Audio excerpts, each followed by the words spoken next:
যথাযথ মর্যাদায় আজ দেশে জুলাই শহীদ দিবস পালিত হয়েছে।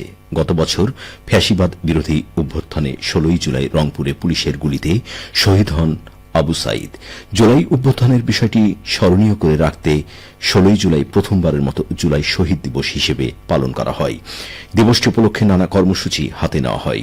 জুলাই শহীদ দিবস উপলক্ষে আজ রাষ্ট্রীয়ভাবে শোক পালন করা হয়।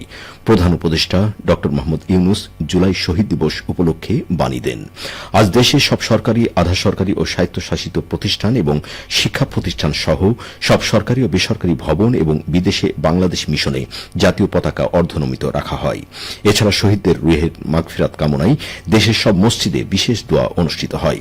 অন্যান্য ধর্মীয় প্রতিষ্ঠানে তাদের আত্মার শান্তির জন্য বিশেষ প্রার্থনার আয়োজন করা হয়। বাংলাদেশ বেতার এবং বাংলাদেশ টেলিভিশন সহ সকল বেসরকারি রেডিও ও টেলিভিশন সমূহে বিশেষ অনুষ্ঠানমালা প্রচার করছে। জাতীয় দৈনিক পত্রিকাগুলো দিবসটি উপলক্ষে বিশেষ নিবন্ধ প্রকাশ করেছে।